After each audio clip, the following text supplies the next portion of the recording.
Well, look at this. As promised, it is ups and downs for an Impact show known as Slammiversary.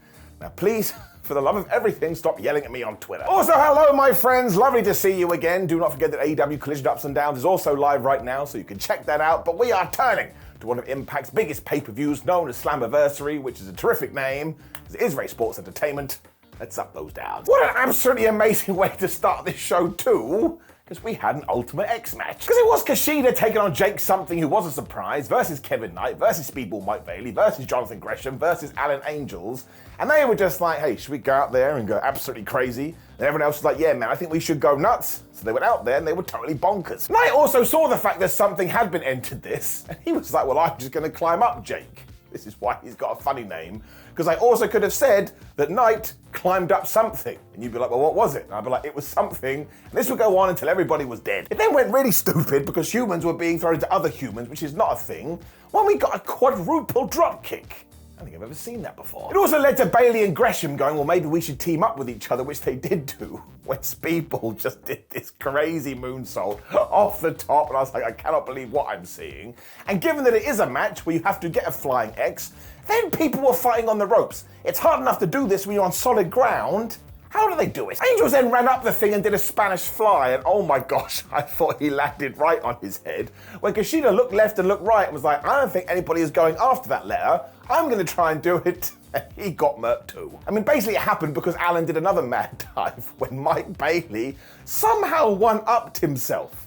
I'm staring at this and watching this in fear. I'm like, how is anyone gonna walk away from this okay? Around this time too, I was like, bless Alan Angels, because I think he surveyed the situation and was like, look, this flippy dippy doodah stuff ain't working. So he just got a chair and he started to slam everyone. Now somehow that left to everybody else getting whammed in the penis. I was like, that was an interesting choice. Where once again, Kushida was like, well, my testicle area is okay. Once again, I think I should go after the X. Angels didn't want this, obviously, so he went after him when Kushida knocked him to the floor, which is always a horrible bump, but look, he did retrieve the massive letter. He now is the #1 contender, and I love this. Kushida never gets his due, and he's so damn good.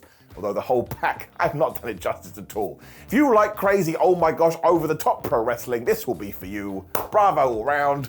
I tell you what else was good, the Coven versus Masha Slamovich and Killer Kelly for the Knockouts Tag Team title. Now shout out to Kelly and Slamovich, who are such a good team, even though this was the first time they were doing it on Impact Television, and when it comes to Kylon King and Taylor Wilde, well, they've just got it down as well. That's why they're the champs. But it really does go to show that Impact's knockout division is so good, doesn't really get the love that it deserves. Kelly also ruined Wild with his kick to begin with, and it looked so bad it hurt my face. And she really does live up to her name, because of course she's a killer. That was doubly true when she was just laying in these elbows to the face.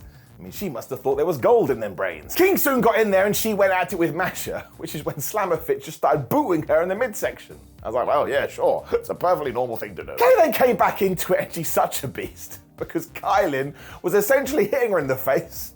She just kept getting right back up again. I love it. She actually did get beaten up for a little while after this, which is when King went for a senton off the second rope. She wasn't able to get there, so Slamovich got the hottest tag. She ran wild and hit yet another kick that was absolute death, and I said, man, put them in a kick match.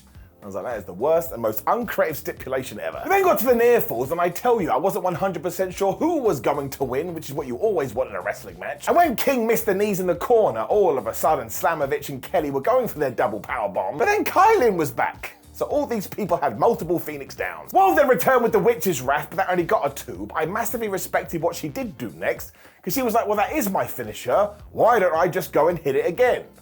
Very sadly for her, it did not work. Because instead, Masha snuck in and she hit the snowplow and she got the 3 count, which meant that we did have brand new tag team champions. This was just a really solid and a really good and a really fun tag team match. I had a good old time up, which is when we got some surprises from the grave. Because despite being dead in Impact Wrestling, they made a massive deal about it, who returned to be Scott D'Amore's partner? None other than Eric Young. Now, Impact always gets away with this stuff because they totally embrace goofy wrestling for life, which is why I love it. And if you do want to know what happened to Eric, he signed with WWE about a year ago. They did nothing with him, so recently he left. As long as he's happy. Because of course he was the mystery partner for Scott D'Amore, it meant that Team Canada were back. they were taking on Deonna and Bully Ray. And honestly, this must have been the silly portion of proceedings. It was so much fun. Because Deonna also sold his old Violent by Design teammate being back like he was a ghost or something, which of course you would do. If you see a friend die or you kill them, and all of a sudden they're back, you're like, how the hell did this happen? This is also when Scott tagged in and he did the split straight away. So that was it, done. I'm having the best time ever. Give me more of it. As Khan had come out with Deonna, he was soon casting distraction, but don't forget we also had a special enforcer during this thing, which was Darren McCarthy. So we literally ticked every box. It actually didn't work because all of this confused the referee. So Bully Ray got in there and he beat up Scott D'Amore when he found D'Amore's mother in the crowd. He was just kicking her son's ass while looking at she who bore him going, ha ha, I'm kicking his ass. I was like, man, that's really dark. But then got more nonsense because Ray just smacked him in the testicles and he was even telling the referee, I think you should disqualify me. Please DQ me, I'm all but done here. When the ref just went, nah, I ain't gonna do that. And he gave his referee shirt to McCarthy, who now magically was the ref. Always do stuff like this and never change. It all built to the Eric Young hot tag because what else we were going to do, and after he had driven some piles, he had the three. But once again, Con was here and he was just breaking things up. And he literally pulled McCarthy out the ring, but of course we only did this so Darren could have his moment, and he gave Bully Ray the stunner. Once again, claps all round. This is when McCarthy was allowed to go get the table, so I was like, it's totally out of control. When of course Bully got thrown through them and Scott D'Amore was doing a Canadian destroyer. I mean, what else do you want? It also finished with Eric Young hitting the big elbow onto Deonna, so they did get the 1, 2, 3, and they were like, oh my gosh, Team Canada is back. This really was goofy wrestling for life, and Impact, thank you so much for embracing it. Especially because right after this, we got Chris Sabin versus Lio Rush for the X Division title. It was a total 180. Although we probably expected Flippy Dippy Doodah 9000, instead we had a little bit of a twist, which began when Lio Rush attacked Chris Sabin during his entrance. Ruh-roh. As he fell down, he kind of smacked his head against the entranceway, and this is when everyone was like, oh my gosh, he's been knocked out, and even the doctors were here going, I'm sorry, Christopher, you can't go. Because Sabin is a wrestler, he was like, man, screw that, I'm sure I can do something. So he got in the ring, and Lio Rush hit 2 final hours, and yeah, in about 35 seconds, he pinned him and became the X Division champion. This is yet another reason why Impact Wrestling rocks, because of course you're going to get your indie wrestling match down the line, but if you can do an angle before that to make people like me go, I didn't think we were going to do that, then all the better still. Also, it helps so much with pacing on a pay-per-view. You don't always have to have match. Let's put some nonsense in the middle of it. Absolutely getting an up. What's next? Well, actually, we all felt warm and fuzzy in our tum-tums. Or at least I did. Because it was indeed Sami Callihan and Rich Swann taking on Moose and Brian Myers, taking on ABC, taking on WhatCulture. And do you know who walked away with the tag team titles? That's right, it was Mark Andrews and Flash Morgan Webster. And they're from these shores. Just fits. We also started with Chris Bay and Mark Andrews, and I tell you, Chris Bay is so vastly underrated in 2023. You could put that guy with anyone and he would just go. And eventually we also got to Austin Aries versus Mark. So all of these should be singles feuds. Webster then got in and twonked everyone, which is where the high flying started. But that's why it worked with Moose being in there, because he could get in and be like, raw power. Then he steamrolled everyone for a little while, when ABC just low bridged him, so he went to the outside. But then people were flinging themselves at him, so do you know what he did? He caught them and he absolutely destroyed them. I was like, that's my move. People also being thrown onto the apron, which is the hardest part of the ring, including Myers spearing Austin onto that thing. I was like, why does nobody care about the other person's back? This is when Mark Andrews also did a dive when Sami Callihan got fed up with all of this, because he just grabbed WhatCulture and he DDT'd him. As always, he probably just wanted to rip some heads off. The double teams then began, and it was absolute chaos because Andrews hit the Stundog Millionaire and Webster hit the Shadows over Malice, which is a fantastic name for a wrestling move. But if anybody had a maneuver they thought they were good at, it was just go, bam, dead. It didn't end well for Moose because he got cutted by everyone. And just as ABC were about to win it, the Rascals were here. And I was like, yeah, that's what this match needed, more body. I mean, they literally pulled Aries and Bay out the damn ring, with Aries going right into Simba the Steel Steps. So I was like, I think they're done. It was a great diversion tactic though, because all of a sudden Flash Morgan was back. He hit a senton to the outside when in the ring. Mark Andrews hit the shooting star press, and the referee counted 1, 2, 3. And even I was cheering. What a fantastic journey they've been on. They are your brand new tag team champions, and long may it continue. But I really did like this a lot, as I did Frankie Kazarian versus Eddie Edwards. I mean, this was just some wrestling. I mean, they have both been going so long, they know exactly what to do. But again, it is Impact Wrestling, so we had to have some shenanigans. Because Alicia Edwards and Tracy Brooks were out with their men. So anytime one of them tried to cause the distraction, the other one tried to outdo them with a distraction, and eventually they just started to fight. But it's so hard to get upset when Impact does this, because they'll look at you in the eye and go, yeah, we did do it, and we're going to do it again. Eventually things balance out, so Edwards hit Frankie Kazarian with a chop so hard, he sold it like it was a gunshot. Like he fell on the floor. I enjoyed it a lot. I think this was the plan for a while as well, because it was just chop, chop, chop, chop, chop, chop, chop. It's like being at a butcher's. Anytime Kaz found some momentum too, Alicia would cut him off. And at one point, here we go again. Do you know what she did?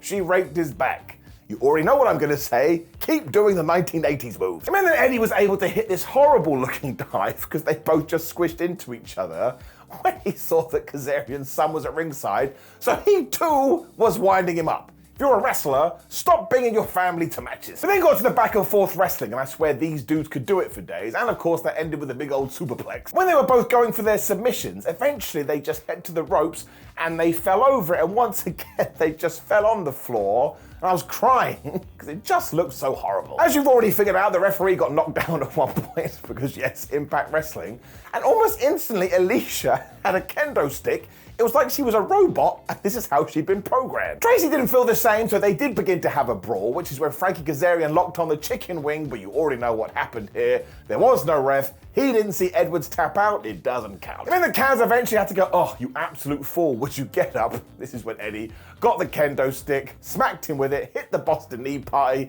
and he got the 1, 2, 3. But he didn't win fair and square. We'll have to do it again. Honestly, all these matches are such roller coasters. But are they boring? No. And then we had more good stuff, because Trinity won the Knockouts title.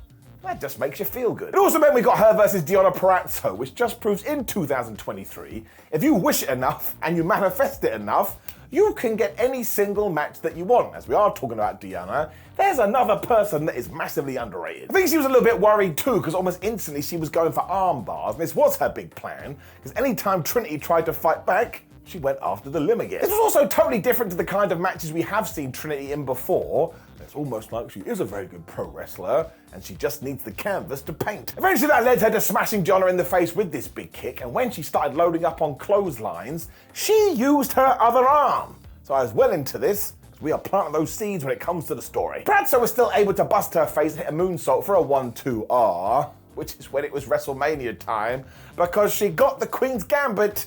Trinity got out of that too. Everybody on this show was just so happy to repeat their finishes, so Purrazzo went for it once more. This was a terrible idea, because eventually they started tussling on the top when Trinity hit this full Nelson bomb. Honestly, both their asses just smashed into the canvas. I was like, that has to hurt. Before this too, Trinity just went boop and headbutted Deonna Purrazzo, and I was like, yeah, that will work. And when they did land, rather than pin her, Trinity moved right into Starstruck, which is her octopus slice finishing move. Purrazzo had nowhere else to go, and she tapped out, meaning yes, I've already told you, Trinity is your new champion. Good. So this was just a really, really good, solid matchup with the right ending, and who the flub knows what Deonna Purrazzo is going to do now, but she will continue to smash it, and Trinity, she has just found a whole new lease of life.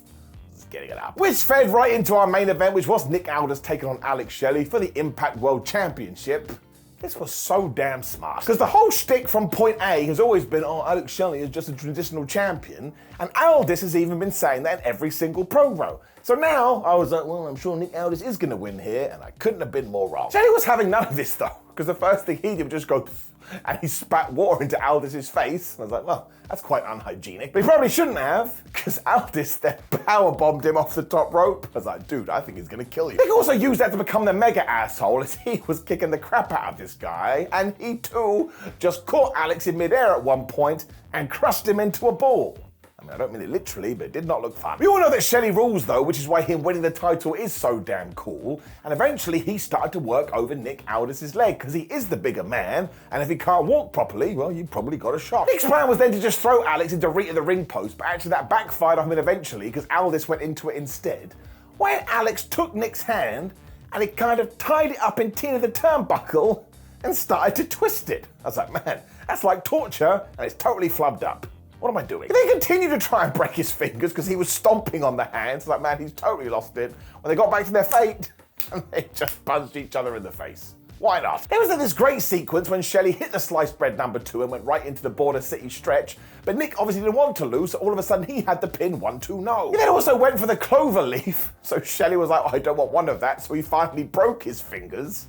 So what a mad roller coaster. The shenanigans were then back because Aldis was going to use the Impact World Championship, but actually Alex was able to steal that from him, and just as he was about to be the bad guy, the ref was like, no, don't do it, so he didn't. That was dumb. Because of course, as the official was getting rid of the thing, Nick just went, alright, and he punched him right in the testicles. I was like, how did you not see that coming? Then turned into a great near fall because Nick did hit the Michinuka driver, but he was able to kick out when he went right back for the championship. I was like, somebody get rid of the thing. He will regret that massively though, because actually they did collide, which was when Alex Shelley hit the DDT, and by accident, or that's how it was sold, Nick's head went right into the thing, and he was busted open.